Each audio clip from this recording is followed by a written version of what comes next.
It was a late afternoon, and the sun was beginning to lower in the sky, painting the streets with a warm orange glow. The city was busy as always, cars moving slowly through traffic and people rushing to finish their errands before nightfall. Among them was a young woman named Clara. She had just finished a long shift at work and was tired but glad to finally head home. She walked across the parking lot of a local grocery store, carrying a small bag with a few things she had bought for the evening. Her car was parked near the edge of the lot, a modest silver sedan she had owned for years. It wasn't fancy, but it was reliable and had carried her through countless journeys. Clara pressed the key fob to unlock the door, hearing the familiar clicking sound of the locks opening. She smiled faintly, thinking about the quiet evening she planned for herself, just some dinner and perhaps a book before bed. But as she reached for the car handle, she suddenly heard a stern voice behind her. "Step away from that vehicle," the voice commanded. Clara froze for a moment, startled. She turned around to see a police officer approaching her. His uniform was neat, his belt heavy with equipment, and his expression hard and suspicious. Clara blinked in confusion, clutching her grocery bag closer to her side. "This is my car," she said softly, trying to remain calm. The officer shook his head. "No, ma'am. We received a report about a stolen vehicle matching this description. I need you to step back immediately." Clara's eyes widened. "Stolen? That can't be right. This is my car. I can show you the papers." The officer narrowed, his eyes as if her words meant nothing. He took another step closer, his boots striking the pavement firmly. Clara could feel her heart begin to pound. She had never been in such a situation before, and the sudden tension in the air made her throat dry. Reaching into her bag, Clara quickly pulled out her wallet. "Please, officer," she said, her voice trembling slightly. "Here's my driver's license, and the registration is in the glove compartment. I can show you everything." But instead of giving her a chance, the officer lifted his hand as if to silence her. "I don't want excuses. Step away now." His tone was sharp, commanding, and it carried the weight of authority. By now, a few people walking through the parking lot had slowed down, sensing something unusual.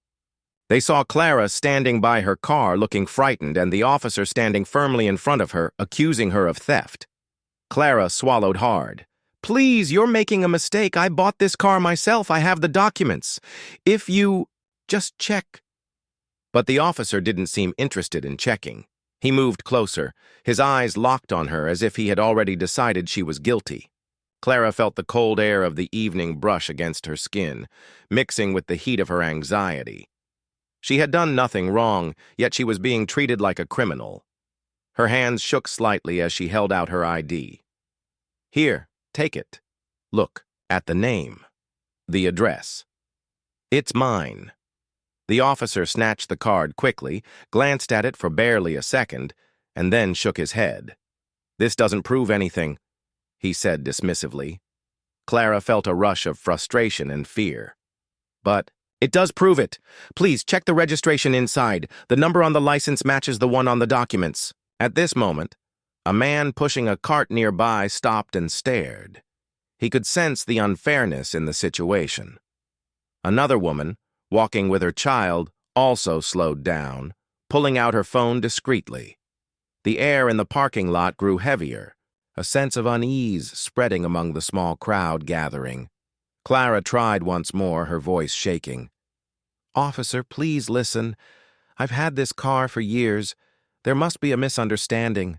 Let me call someone who can confirm it." But the officer's face was unmoved. He leaned slightly forward, his voice firm. "I said step away from the car. Don't argue with me." The crowd exchanged whispers. Some shook their heads, others raised their phones to record. Clara's cheeks flushed with a mix of embarrassment and helplessness. She wanted to shout that she was innocent, that the whole thing was a mistake, but she also felt trapped by the officer's authority. She slowly stepped back, clutching her grocery bag tightly against her chest. Her eyes darted toward the growing number of bystanders. Some gave her sympathetic looks, while others seemed too shocked to speak.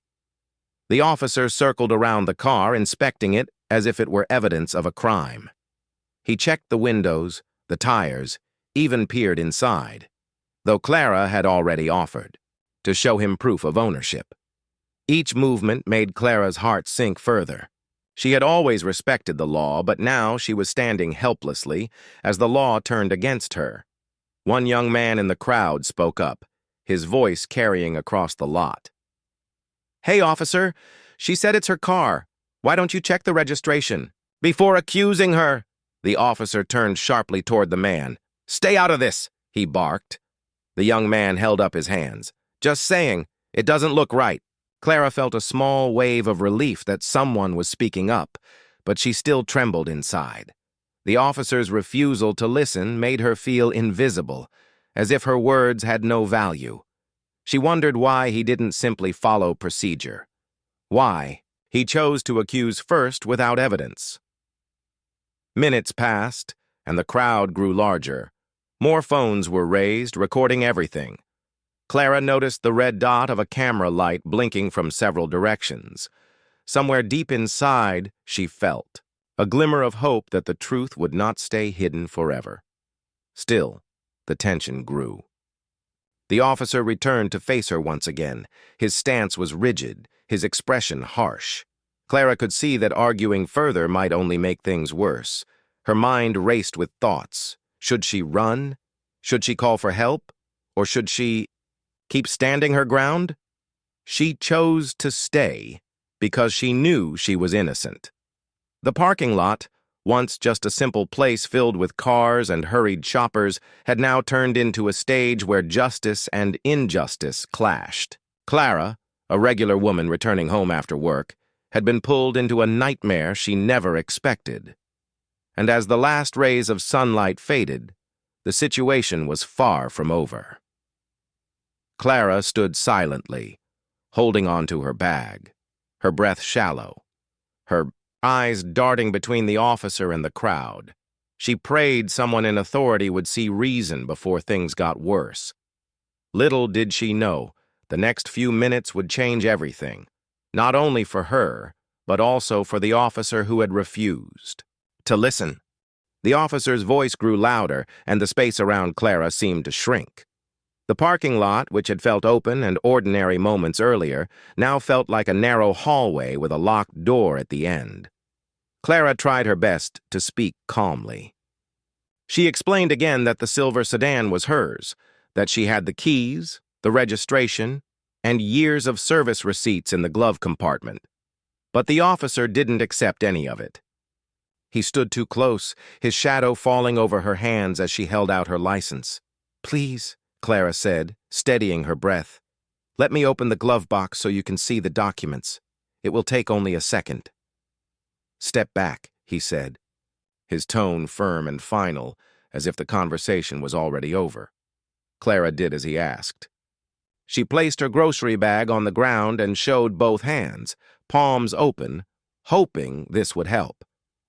Her mind searched for the right words, for a way to show respect while also defending herself.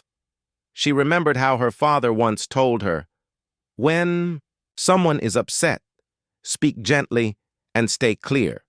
Give them an easy next step." So she tried again, carefully choosing her words. "Officer, I can place the keys on the roof and step away. You can open the car yourself and check the registration. May I do that?" He didn't answer. He gestured for her to move even farther back. She could hear a few voices from the growing crowd. Some were whispering, some were quietly outraged, and some were already recording. A teenage boy in a red hoodie lifted his phone high for a better angle. An older woman near the grocery carts pressed a hand to her mouth. A delivery driver leaned against his van, eyes narrowed, trying to understand what was happening. Why won't he just check? "The papers?" the delivery driver muttered to no one in particular. "This makes no sense." Clara felt her heart tighten. She kept her focus on slow, even breathing. She also didn't want to make any sudden movement that could be misread.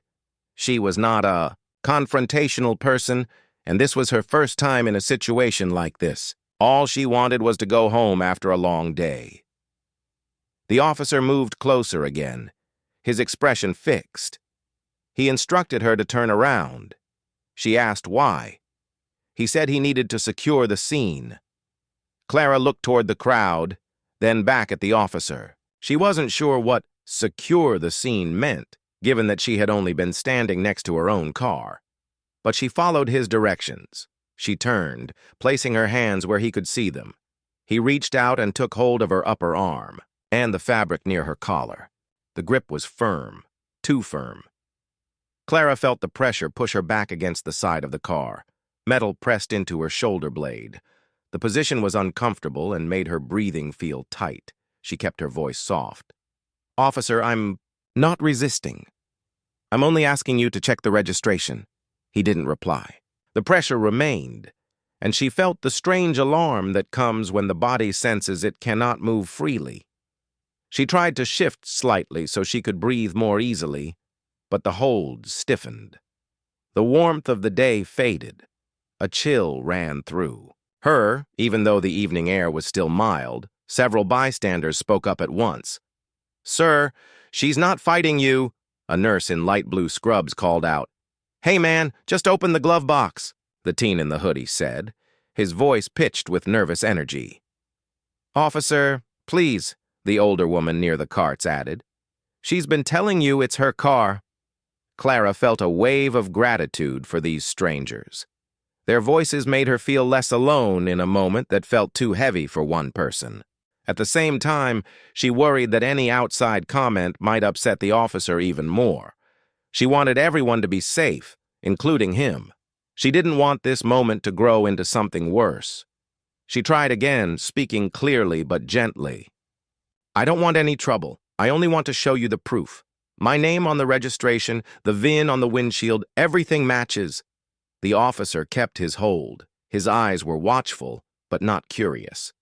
It felt to Clara like he had decided on a story and was not stepping away from it. She studied his expression, searching for any sign that logic might reach him. Some small bridge across this gap between them. A security guard from the store jogged over. His name tag read, Malik. He stopped a few steps away, hands open, at his sides. He maintained a respectful distance and spoke in a calm tone.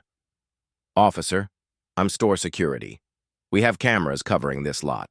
If you want, I can pull footage of her arriving. It might help." The officer didn't look at Malik. He kept his eyes forward, his hand steady at Clara's collar area, keeping her pinned. Malik didn't push. He lowered his voice, trying again.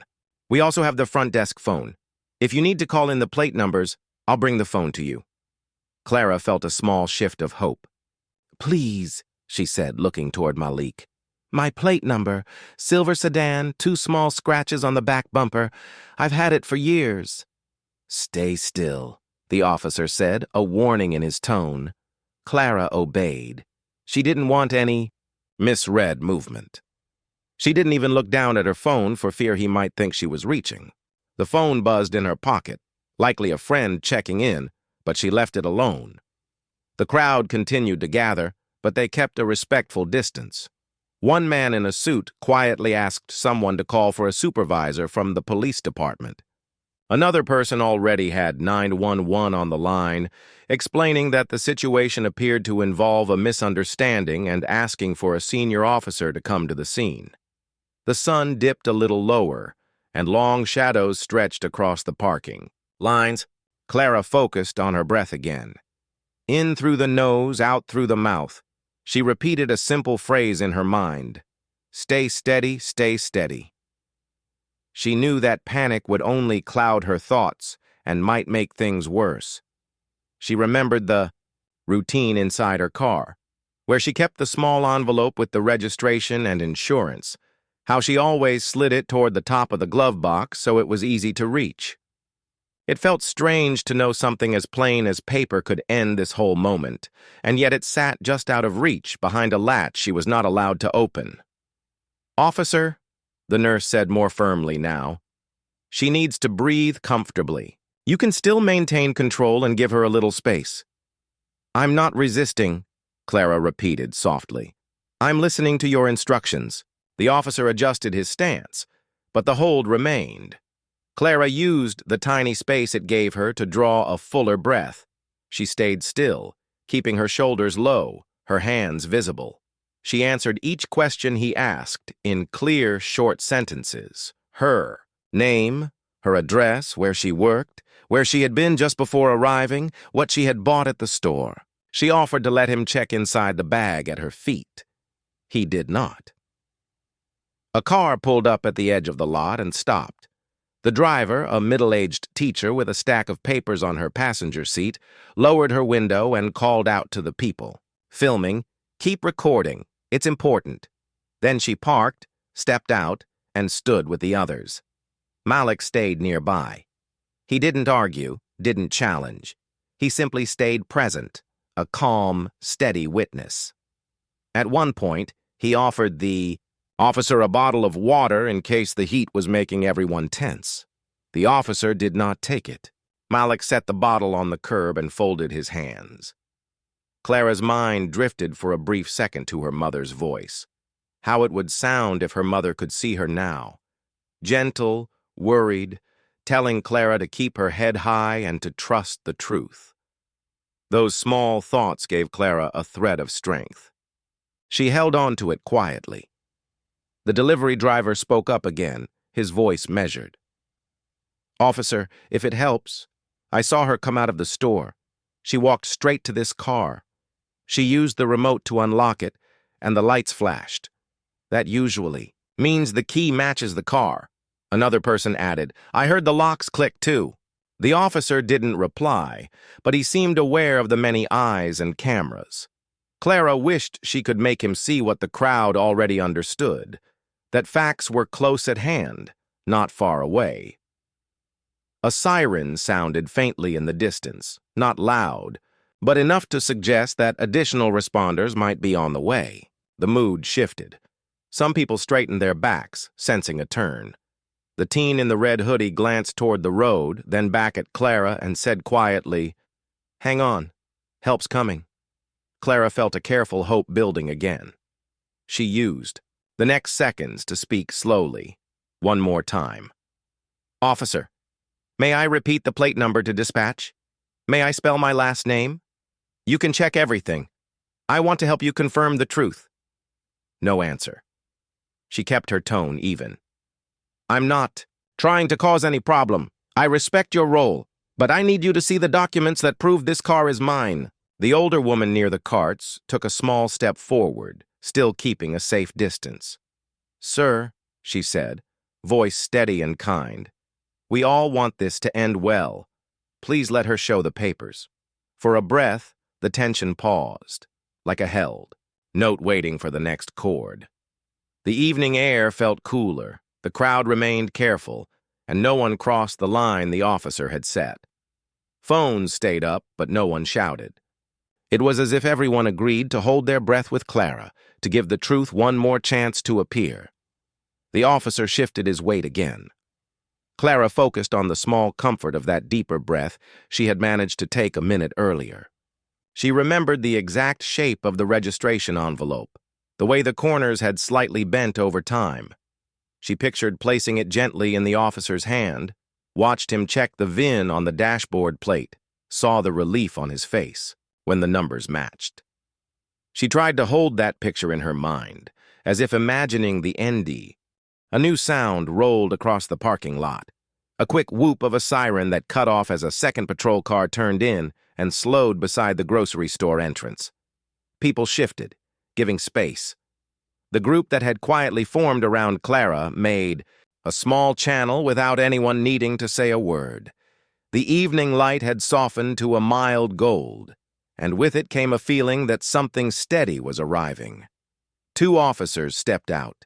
One was older, with calm eyes and a measured way of moving, his badge catching the last of the sun. The other looked younger, alert and careful, scanning the scene and then looking to the older officer as if to take cues. The older one approached, with his palms down, a clear signal to everyone. Calm, order, step by step. "Good evening," he said, voice even. "I'm Sergeant Rivera. We're going to sort this out properly." His tone was respectful to everyone there. Clara, the original, officer, and the bystanders who had chosen to remain. "Please keep a little distance while we verify details. Thank you for your patience." Clara heard those words like a door gently opening in a quiet room. She stood as she had been, hands visible, her grocery bag still on the ground. The sergeant took in the positions. Clara against the car, the original officer near her shoulder, Malik the store security a few steps away, and the small circle of witnesses at the edge of the parking lane. "Miss," the sergeant said to Clara, "are you able to speak comfortably?" "Yes, sir," she answered softly. "I'm okay. I've been asking to show the registration and my key." "Thank you," he said, nodding once. "You did the right thing by staying calm." He turned to the officer beside her, his tone neutral and professional. "Officer, hold your position for a moment, please." Then, to the younger partner at his side, "Officer Lin, start a scene log. We'll verify ownership, plate, and VIN. Also, request medical to check on the subject's comfort." The simple clarity of the steps seemed to settle the air. People lowered their shoulders. Malik exhaled and lifted a hand slightly, as if to ask for permission to speak. The sergeant gave a small nod. Malik kept his voice steady. "Sergeant, I'm store security. We have cameras covering the lot. I can bring footage of her arriving and walking directly to this car." "Good," the sergeant said. "Please do. And, if possible, note the timestamp." Malik hurried toward the store, keys jingling lightly. The nurse in blue scrubs raised a hand next. "I'm a nurse." She has remained cooperative and calm. She asked several times for a simple document check. "Thank you," the sergeant replied. "If you're willing to provide a statement with your contact details, officer, Lin will record it." Officer Lin, already writing, gave the nurse a kind, focused look. The teen in the red hoodie lifted his phone. "I recorded," he said, his voice respectful now, less nervous than before. "Multiple angles. I can share them. Please keep your recordings," the sergeant said. "They may be important. Officer Lin will give you instructions to submit them." Then the sergeant returned to Clara. "Miss, do you have your keys?" "Yes," she said carefully. "They're in my pocket. May I take them out slowly and place them on the roof?" "You may," the sergeant answered. "Thank you for asking first." Clara moved gently, took out the keys, and placed them on the roof. The sergeant glanced at the original officer. "We're going to verify ownership now." He kept his voice even and his posture composed. "Miss, may I press the unlock button to confirm the key pairs with this vehicle?" "Yes," Clara said. "Please." He pressed the button. The car gave a soft chirp, and the hazard lights blinked in the familiar way anyone who has ever used a key fob would recognize. Several bystanders nodded quietly. The delivery driver murmured, "That's the right car?" to no one in particular, almost like a note to himself. "Next," the sergeant continued, "we'll verify the registration." He addressed Clara first. "With your permission, we'll retrieve the documents from your glove box." Then he addressed the younger partner. "Body camera on and noting consent." "It's on," Officer Lin said, tapping his chest lightly. "Consent noted." Clara gave clear permission, and following the sergeant's instructions, she described exactly where the small envelope sat, on top of the glove box contents, tucked slightly toward the front. Officer Lin opened the passenger door slowly, narrating each step for the camera. He removed the envelope, read the registration and insurance aloud to the sergeant, and matched the name. "Name on the registration is Clara Mendoza," Lin said, Address matches her license. Insurance current. Thank you, the sergeant replied. He moved to the dashboard plate and read the VIN, letter by letter, number by number. Officer Lin repeated each character from the registration, and the two matched, without hesitation, all the way through. The older woman by the carts pressed a hand to her heart and let out a small breath. The teacher who had parked earlier stacked her papers neatly on her hood and whispered, "Okay, good," more to herself than to anyone else. The sergeant radioed the plate and VIN for dispatch verification. While they waited, a small city ambulance rolled in without lights or siren, parking off to the side. A paramedic approached, introducing herself softly to Clara. "Hi, I'm Ariel. If it's all right, I'd like to check your breathing and pulse just to be sure you're comfortable." "I'm okay," Clara said, grateful for the kindness. "Yes, thank you." The paramedic worked gently, speaking in calm tones. Her presence felt like warm tea on a cool night. Inside the store, Malik moved quickly through the tiny security office. He found the clip he needed. Clara walking out with a small grocery bag, pressing her key fob, lights blinking on the silver sedan, the trunk popping open, a receipt drifting slightly in the evening air as she adjusted the bag. He transferred the footage to a drive and printed a still image with a timestamp. Then he returned outside, holding the evidence carefully like a fragile plate. "Sergeant," he said, handing over the items. "This is the clip and a printed still with the time." "Thank you, Malik," the sergeant said, reviewing the image with a precise eye. "We'll log this. Officer Lin?" Lin attached the printout to his clipboard and placed the drive into an evidence bag, sealing it and marking the time. His motions were crisp and methodical. Around them, the crowd stayed respectful and quiet, as if a library's hush had drifted over the parking lot. The radio crackled. Dispatch returned the results. Plate registered to Clara Mendoza. No active theft report on this vehicle. Prior area alert references a different plate and model. 2 digits off. That alert has been cleared. The sergeant acknowledged with a calm copy. He met Clara's eyes. "Miss Mendoza, the vehicle is confirmed as yours. Thank you for your patience." Clara nodded, her own breath growing steadier now. "Thank you, Sergeant." He turned to the original officer and spoke in a tone that remained professional but carried the weight of process. "Officer, step over here with me, please." They moved a few paces away, still in sight of the cameras and witnesses. The sergeant's voice was low, but audible enough to signal transparency. "We will review your initial cause, the steps you took, and your adherence to procedure.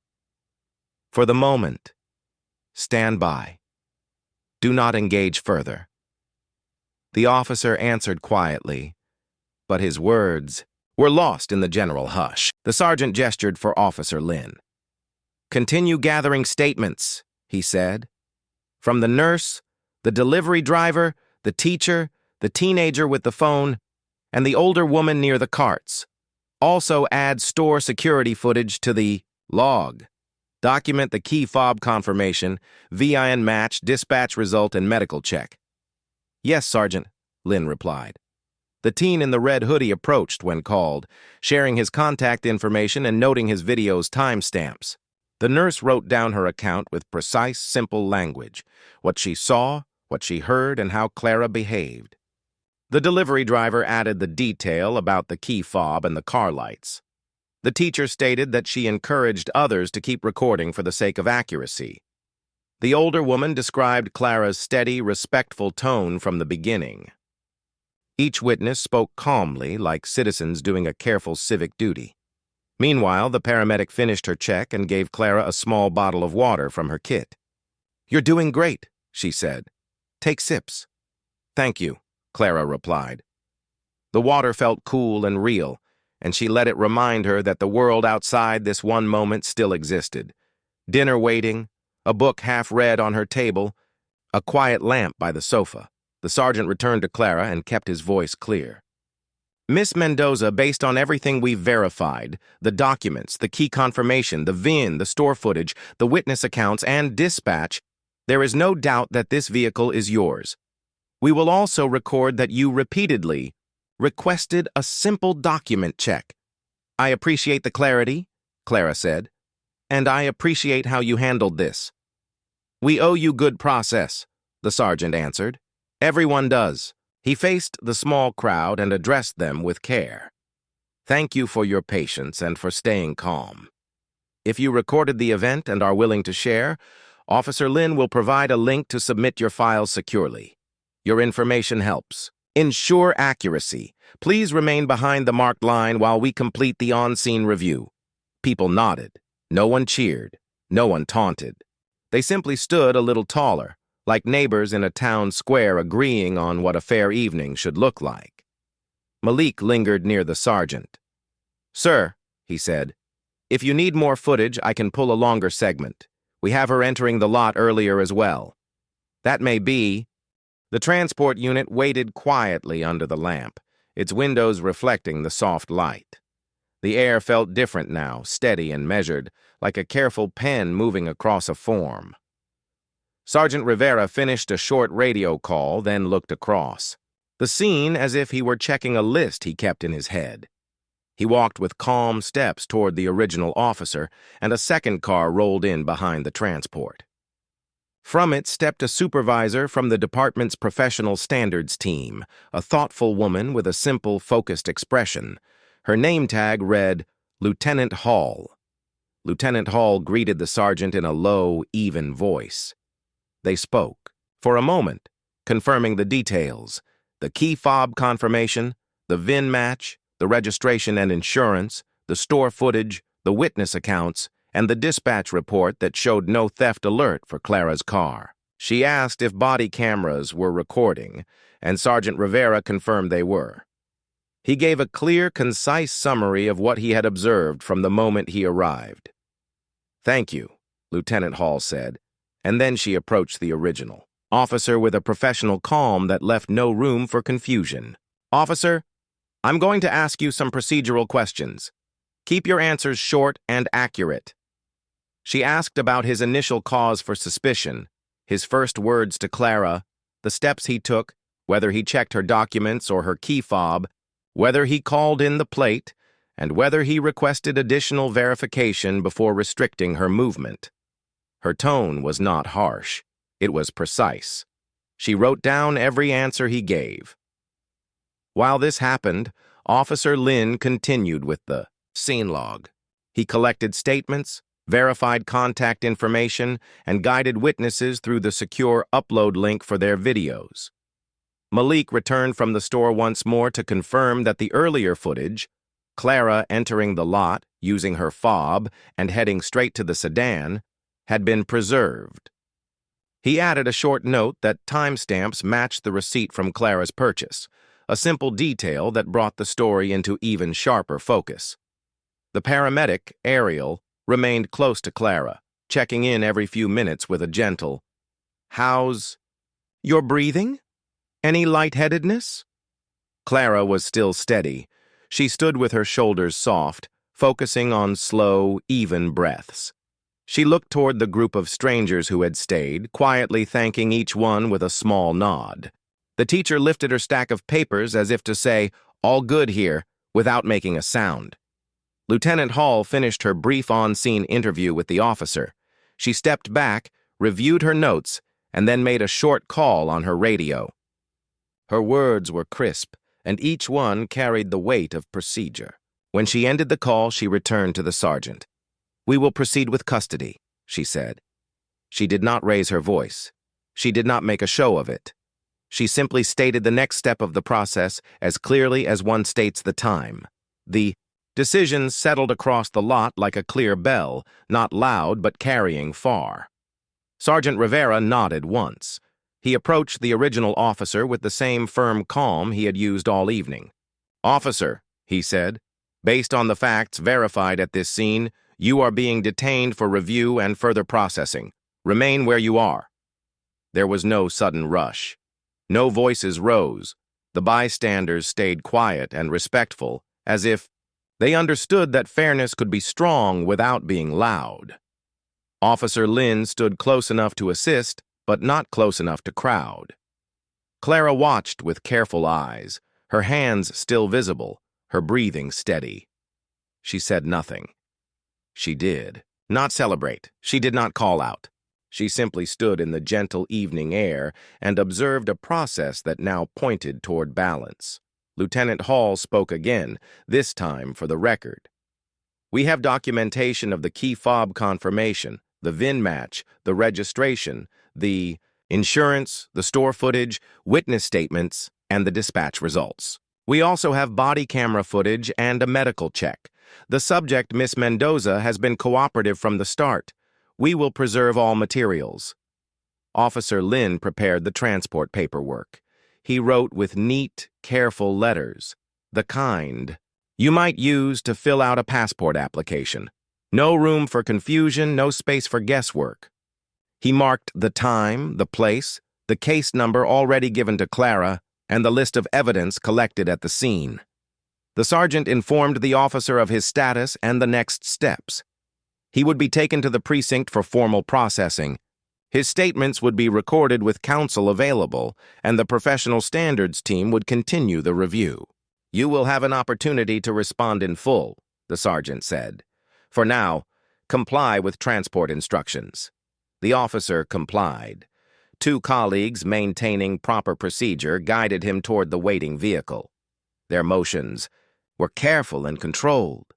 There was no roughness, no raised tone.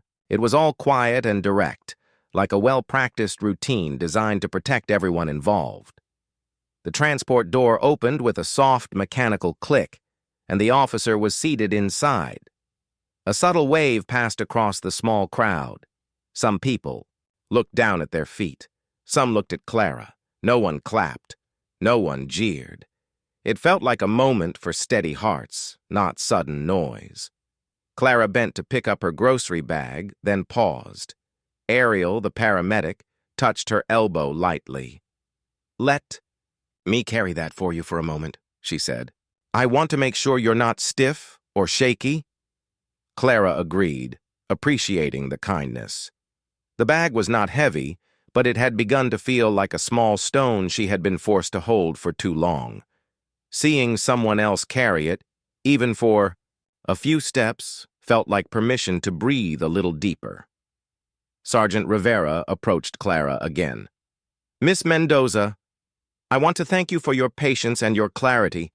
We are concluding the on-scene portion now. If you are willing, I recommend a quick evaluation at the hospital or an urgent care clinic. Ariel can provide a written suggestion for your records. It's routine in a situation like this." "I'll go," Clara said. Her voice was calm. "I just want to make sure everything is all right." "Good," the sergeant replied. "We can arrange a non-emergency escort to the clinic. You can drive your own vehicle, or if you prefer, we can have someone follow you to ensure you arrive safely." Clara glanced at the silver sedan.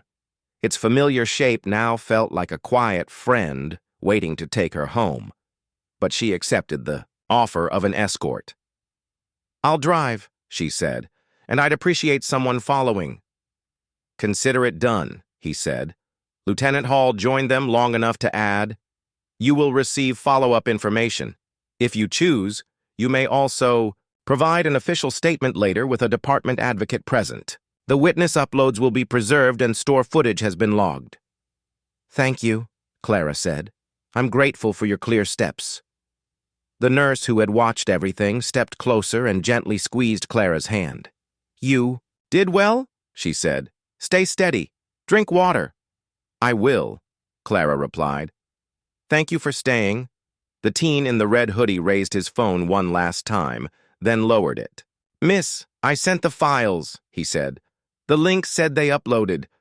"Thank you," Clara told him. "That was very responsible." He nodded, a little shy now that the tension had eased. "I'm glad it helped." The teacher tucked her papers under her arm and offered a small smile. "If you ever need a statement repeated clearly, I'm good with words," she said, half joking, half serious. Clara smiled back. "I believe you," she said. Malik came out from the store once. More, closing the security office behind him.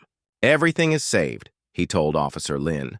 "We also set a note to keep the files secure for the next 90 days pending any requests." "Perfect," Lin said. "Thank you for your help." As the transport unit pulled away quietly, the light above the lot glowed steady and clear.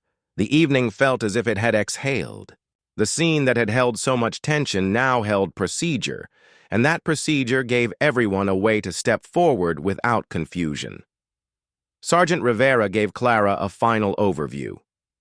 "We will document exactly what happened here," he said.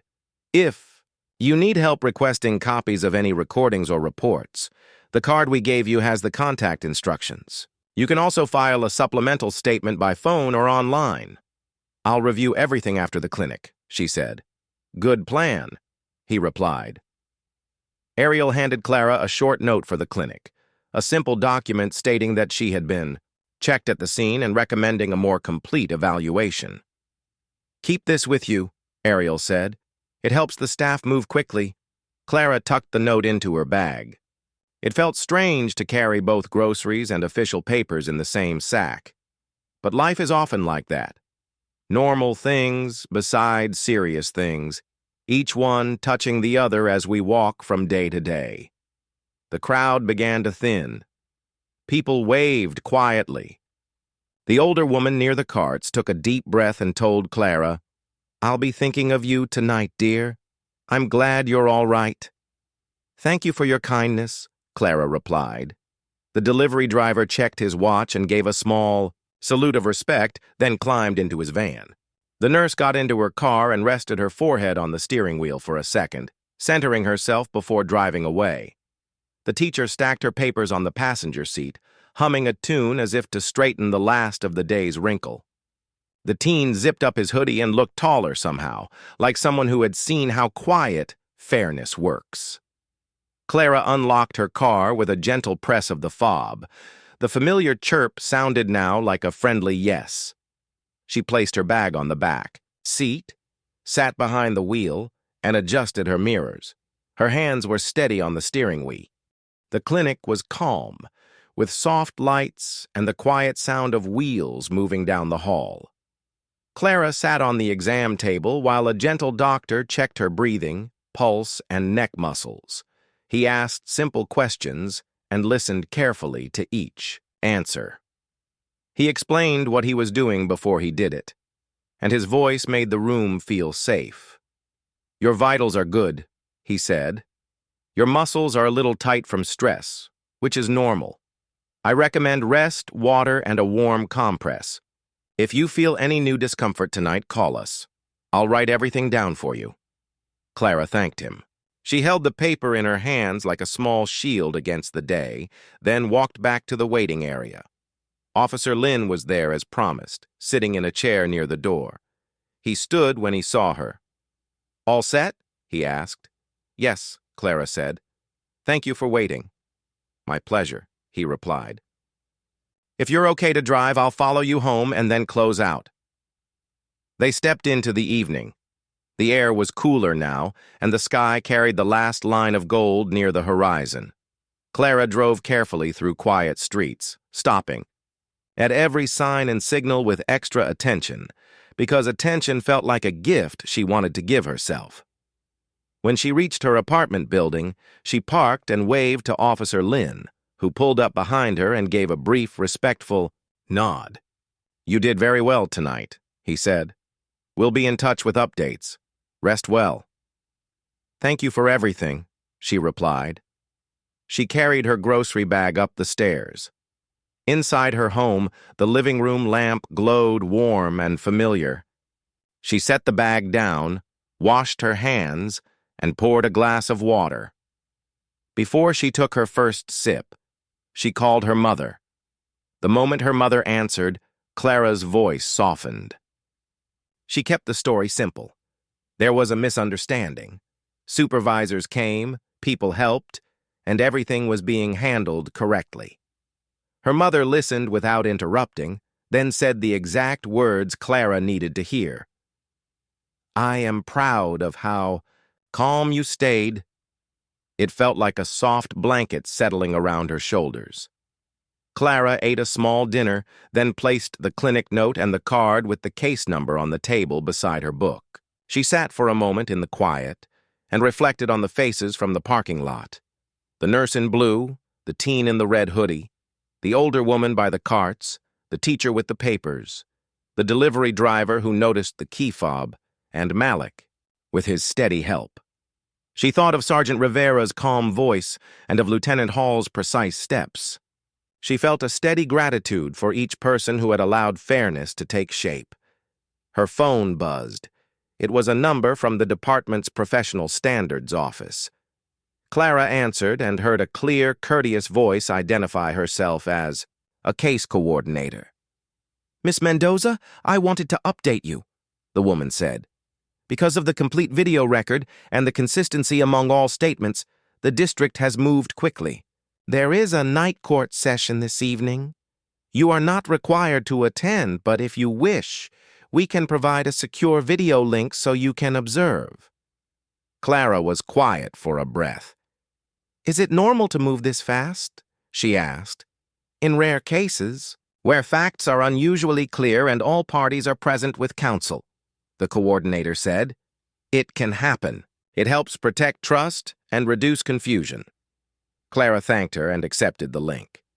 She opened her laptop and found the screen split into simple frames: a judge's bench, a counsel table, a small seal on the wall, and a clear timestamp in the corner. There was nothing dramatic about it. It looked like a plain room designed for careful words. The judge entered and greeted the courtroom in a steady tone. He confirmed that everyone was present: a district attorney, defense counsel, the professional standards representative, and a clerk.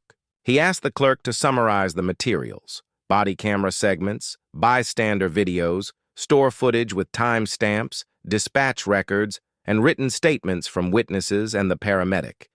The clerk read the list calmly, naming each item and logging its exhibit number. The judge asked if both sides had received copies. Both said yes. The district attorney presented a brief overview. He did not raise his voice. He did not stretch the story. He simply explained the timeline and the evidence. He noted that the person involved, Clara, had offered to show documents from the start and had remained calm and cooperative. He then asked to play a short, edited reel that showed the key facts: the key fob confirmation, the VIN match, the registration in Clara's name, the store video of her walking straight to the car, and the dispatch return showing no theft alert for, that plate. The judge watched with the same attention he might give a fine line of text, slow and careful. Defense counsel spoke next. He confirmed that his client had seen the materials and had reviewed them with him. He requested a brief recess to confer. The judge granted it. The screen showed a simple recess sign for a few minutes. Clara took that time to breathe. She realized she felt more like a witness to a clear process than a character in a story. It was a small relief. When the session resumed, defense counsel announced that his client wished to change his initial position. He stated in plain language that the officer would accept responsibility for his actions and enter a plea. He asked the court to consider the officer's prior service while acknowledging the seriousness of what had happened. The judge asked the officer to stand and answer basic questions. "Have you had enough time to speak with your counsel?" "Yes." "Do you understand the rights you waive by pleading?" "Yes." "Are you entering this plea of your own choice?" "Yes." The judge's voice did not waver. It was the sound of a steady hand guiding a ship through a narrow channel. The district attorney then summarized the recommended outcome, explained the charges, and described why the fine details mattered: the refusal to check simple documents, the disregard for a clear key fob signal, and the unnecessary restriction on Clara's movement. He emphasized the trust the community places in those who wear a uniform and how that trust must be protected by holding everyone, especially those with authority, to clear standards. Before he decided, the judge asked if a victim advocate wished to speak on Clara's behalf.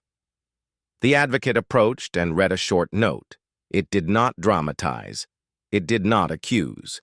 It simply described how Clara had felt in that moment, how she had asked, calmly and repeatedly, for a simple check, and how important it is that people can walk to their own car after work without fear or confusion. Clara watched the advocate's hands move gently as she spoke and felt thankful that her feelings were being carried with such care. The judge spoke last. He addressed the courtroom, not with anger, but with clarity. He said that the law must be both strong and fair, and that fairness is measured not in words, but in actions. He noted that the rapid clarity in this case resulted from the public's patient recording, store security's help, and the department's careful steps. He said that respect for the public is not a suggestion, but a duty written into every decision an officer makes on a shift. He took a long, thoughtful pause, then announced the sentence. Because the plea was entered and the evidence was complete, the judge accepted the recommended charges and imposed a custodial sentence. He explained that the sentence was not only about the event itself, but about the message that procedure matters, that listening matters, and that simple checks, like a key fob click or a document in a glove box, must never be ignored. He also ordered additional conditions after custody, including training and a period during which the officer would not be eligible for a role involving public interaction. The clerk read the orders aloud to ensure accuracy.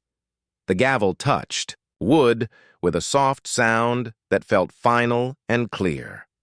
It happened quickly, but not carelessly. The process was short because the facts were plain, the record was complete, and both sides had spoken. The judge thanked everyone for their professionalism, and the screen returned to the court's seal. The coordinator's voice came softly, through Clara's phone a minute later. "Miss Mendoza, the hearing has concluded. I'll send you a written summary tomorrow along with information on requesting any records you want for your files." "Thank you," Clara said. She realized she had been sitting with her hands folded the entire time. She relaxed her fingers and felt a warmth in her palms. She closed the laptop and looked around her living room. The lamp was still on. The book still on the table, the clinic note tucked neatly beside the card with the case number. The quiet felt different now, not the tight quiet of worry, but the open quiet of completion. She made tea and carried the cup to the window. Outside, the city moved in soft lines, a bus turning at the corner, a cyclist coasting toward the next block, a couple walking their dog. Ordinary life, steady and kind. Her phone buzzed again, this time with messages from unknown numbers who had stood in that parking lot earlier. The nurse sent a simple heart emoji and the words, "Glad you're okay." The teen wrote, "I learned a lot tonight." The older woman said, "Sleep well, dear." The teacher offered to help with any letters or forms. The delivery driver wrote, "If you ever need a witness again, I'm here." Malik sent a final note. "Footage preserved. I'm proud of my team." Clara replied to each with gentle thanks. Before bed, she opened a blank document and typed a short list titled "What Helped." She wrote, "Staying calm, speaking clearly, asking before moving, offering the key and documents, respectful witnesses, store security footage, medical check, supervisors with clear steps." Then she added,